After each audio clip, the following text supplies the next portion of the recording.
Luis Agote fue médico y diputado conservador por la provincia de Buenos Aires. Su prédica se encontraba imbuida de las ideas de la época, el movimiento de los salvadores del niño y el higienismo vernáculo. Sin embargo, su proyecto tardaría casi 10 años entre idas y vueltas hasta que fue aprobado. En 1866 asume como jefe de la policía de la ciudad de Buenos Aires el coronel Aurelio Cuenca. Su gestión se inaugura con un edicto. Se prohíbe que los menores se entretengan en el juego del barrilete en la vía pública. En 1892, otro edicto prohíbe esta vez que los menores jueguen a la pelota en las calles de la ciudad. 8 mujeres cargaban a pulso el féretro del niño asesinado por la policía comandada por Ramón Falcón. Pero el camino hecho a pie desde Barrancas hasta Chacarita era largo. Entonces se turnaban con otras mujeres, aunque en algún punto hubo que dejar el cajón en la calle para defenderse de la represión policial que ni a los muertos respeta. Detrás del ataúd, cerca de 700 vecinas de los conventillos encabezaban una columna de más de 5.000 trabajadores que abandonaban talleres y fábricas para concurrir al sepelio del joven mártir. Era un cortejo imponente de los vecinos más pobres de Buenos Aires. Corrían los años 1907. El censo municipal de 1904 ya señalaba que por cada casa habitaban 12 personas. Más del 11% de la población de la ciudad de Buenos Aires vivía en conventillos. Mientras una familia tenía que arreglarse con 1 o 2 habitaciones, debía pagar casi la mitad del salario de un obrero por ese pequeño espacio, 8 veces más que en París o en Londres. En agosto, la municipalidad decreta un aumento de los impuestos para 1908. Los propietarios de las casas de inquilinato suben los alquileres para anticiparse a los hechos y cubrir los nuevos desembolsos. Frente a esta decisión, los inquilinos de un conventillo propiedad de Pedro Holgetford se rehúsan a pagar el alquiler. Pronto, otros conventillos imitan la actitud. 500 conventillos responden a la medida de fuerza y el movimiento se extiende a Rosario, Bahía Blanca, Mar del Plata, Mendoza y La Plata, llegando a participar unas 140.000 personas en todo el país y en Buenos Aires unas 120.000, es decir, alrededor de un 10% de la población de la ciudad. En los primeros días de octubre, unos 250 conventillos más se suman a la medida de desacato y poco después son más de 2.000 casas de inquilinato cuyos moradores se declaran en rebeldía. Es la huelga de inquilinos que tendrá como protagonistas principales a mujeres, niños y jóvenes. Hasta los muchachos toman participación activa en la guerra al alquiler. Frente a los objetivos de nuestras máquinas, desfilaron cerca de 300 niños y niñas de todas las edades que recorrían las calles de La Boca en manifestación, levantando escobas para barrer a los caseros. Cuando la manifestación llegaba a un conventillo, recibía un nuevo contingente de muchachos que se incorporaban a ella entre los aplausos del público. Refleja en sus páginas Caras y Caretas el 21 de septiembre de 1907. Niños, niñas y adolescentes se plegaron a la protesta, resistiendo los desalojos con escobas y agua hirviendo. En La Boca especialmente, fueron los niños los que salieron a la calle, en manifestación, invirtiendo así todos los valores admitidos hasta entonces. La prensa describe la acción represiva a mujeres y niños a cargo del coronel Ramón Falcón. A las 7 a.m. se situaban frente a la casa 112 hombres del cuerpo de bomberos, 50 del escuadrón de seguridad y 50 de infantería. Los bomberos armaron 2 líneas de mangueras y se colocaron frente a la casa. El interior de esta fue ocupado por bomberos armados a Mauser y por agentes del departamento de policía. Allí cae asesinado de un disparo en la cabeza Miguel Pepe, un adolescente de 15 años a quien le escucharon arengar: barramos con las escobas la injusticia de este mundo. La huelga se intensificó. Finalmente, los inquilinos lograron imponer sus demandas, pero el Estado recayó con toda su fuerza de represión sobre los activistas, deportando a decenas de inmigrantes anarquistas que habían participado de esta huelga. Para el pensamiento hegemónico de la época, Miguelito era uno de los tantos niños pobres que en ese ambiente de supuesta descomposición social inexorablemente concluiría en la delincuencia. Decía el doctor Agote entonces: yo tengo la convicción profunda de que nuestra ley falla si no llegamos a suprimir el cáncer social que representan 12.000 a 15.000 niños abandonados moral y materialmente, que finalmente caen en la vagancia y después en el crimen. Y proponía recluirlos en la isla Martín García. Allí hay condiciones suficientes para el alojamiento desde 1.000 menores vagabundos, quienes provistos de elementos de trabajo y bajo una buena vigilancia moral se convertirán en hombres buenos y sanos para el país. El Estado tiene el derecho de secuestrar a los menores cuya conducta sea manifiestamente antisocial, peligrosa, antes de que cometan delitos. No hay en ello restricción de libertad civil. El menor no la tiene y solo se trata de sustituir la patria potestad por la tutela del Estado.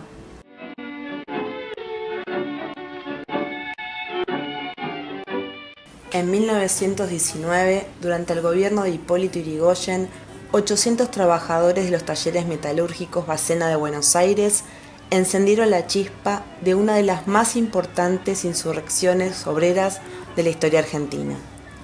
Luego de varios días de lucha, represión y resistencia, los trabajadores alcanzaron aumentos de sueldo, reducción de la jornada laboral, descanso dominical y reincorporación de despidos, al costosísimo precio de cientos de muertos y heridos en sus filas. 1.500 muertos según cifras obreras, 800 de acuerdo a los datos policiales. Como los reclamos de la clase trabajadora siempre se hacían en familia, las balas también iban dirigidas contra mujeres y niños. El clima se avivó desde algunos sectores periodísticos. La prensa rezaba: miles de delincuentes y una multitud de vagabundos compuestas por adolescentes arrojados a los desórdenes por carecer de cuidado y por la indiferencia del gobierno, fueron los principales responsables de la violencia.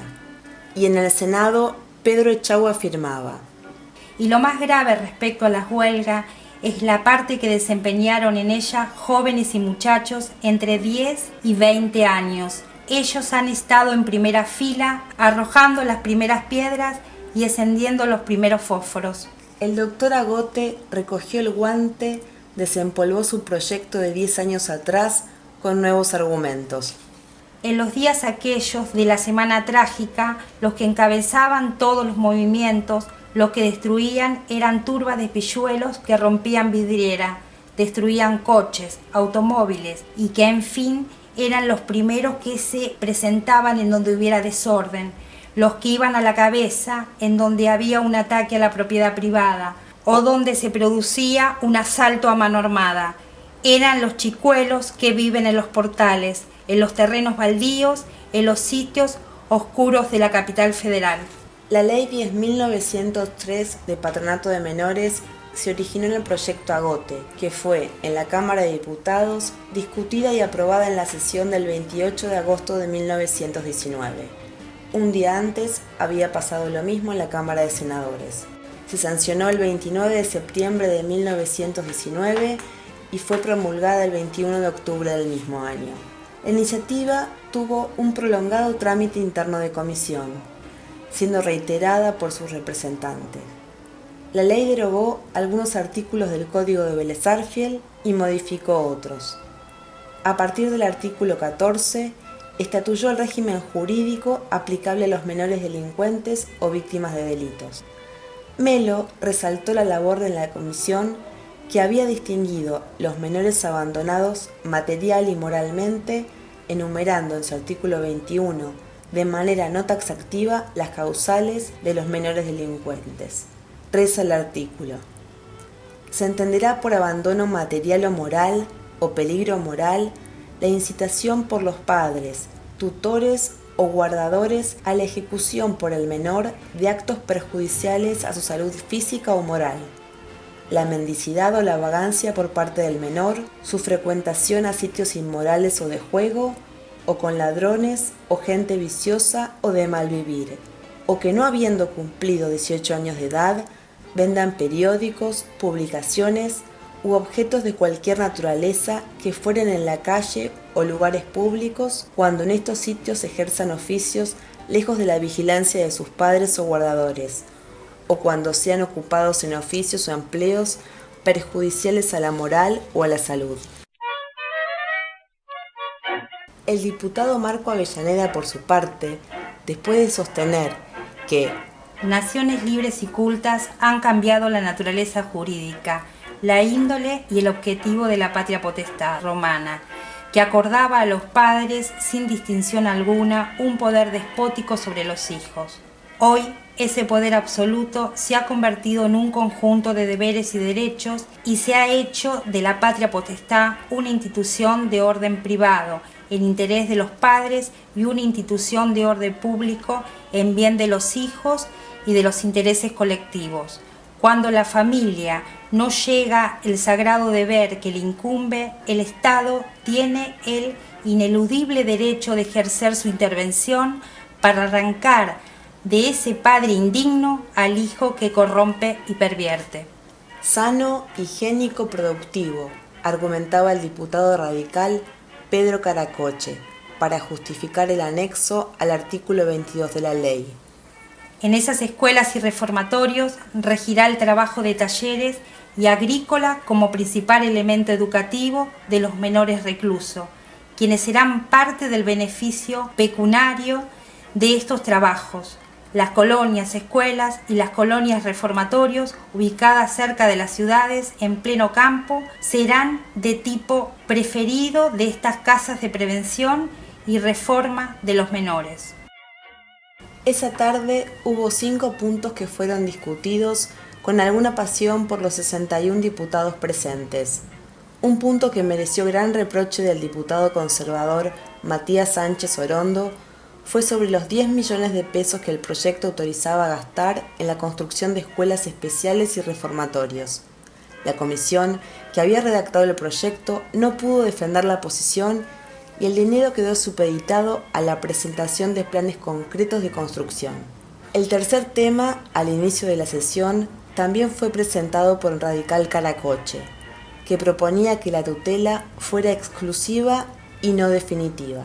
El doctor Luis Agote le responde: no, señor, es permanente, porque una vez que el establecimiento público o privado se ha hecho cargo del menor, éste queda de forma definitiva bajo su tutela. Y el diputado radical por la Capital Federal, Carlos Melo, afirma: la Sociedad de Beneficencia nos ha expresado en una comunicación que existe la necesidad de resolver la situación que continuamente se presenta, por una cantidad de casos que los padres, después que los hijos adquirieron hábitos de trabajo, van a retirarlos para explotarlos. Fin de la discusión. El artículo número 8 se votó tal cual fue presentado. Todo menor confiado espontáneamente por sus padres, tutores o guardadores a un establecimiento de beneficencia privado o público quedará bajo su tutela definitiva. El artículo número 3 fue votado sin discusión y dice: la patria potestad se pierde por, primero, delitos cometidos por el padre o madre contra su hijo o hijos menores para aquel que lo cometa. Segundo, por la exposición o el abandono que el padre o madre hiciera de sus hijos para el que los haya abandonado. Tercero, por dar el padre o la madre a los hijos consejos inmorales o colocarlos dolosamente en peligro material o moral para el que lo hiciera. El artículo 308 además avanza: el padre o la madre que haya sido condenado por delito grave o que haya sido objeto de varias condenas que demuestren que se trata de un delincuente profesional o peligroso, pierde el ejercicio de la patria potestad, y la madre que contrajere nuevas nupcias pierde el ejercicio de la patria potestad de los hijos de los matrimonios anteriores, pero enviudando la recupera. La quinta discusión de esa tarde la dio nuestro doctor.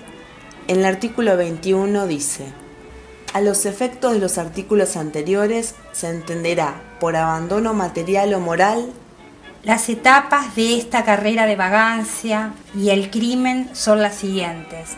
Los padres mandan a los hijos a vender diarios y el primero y el segundo y el tercer día reciben el producto obtenido de la venta, pero enseguida los niños juegan el dinero o se los gastan en golosinas y cuando llegan a sus casas el producto de las ventas se halla muy disminuido y entonces los padres los castigan y después de 2 o 3 correcciones, generalmente un poco fuertes, resuelve el niño no volver nunca más a su casa y viven robando en los mercados, durmiendo en las puertas de las casas y fácilmente caen en la vagancia y después en el crimen. Es necesario no equivocarte y conocer la psicología infantil. El niño es ratero, es mentiroso y es incendiario. Comete sin número de faltas aunque haya nacido en el hogar más respetable y más moral. Y más adelante tengo en mi banca varias sentencias de jueces condenando por reincidente a chicos de 10, 11, 12 años de edad. Si se buscan los antecedentes de estos pequeños criminales, se encuentra que son lustrabotas, vendedores de diarios, mensajeros y después está probado que el 50% de los individuos que están en las prisiones y que residen desde la niñez en nuestro país han sido vendedores de diarios. Agote así había anudado con sus palabras la pobreza al delito. Había trazado el camino para aunar los chicos perdidos, pobres con los pequeños criminales en un solo concepto, los menores.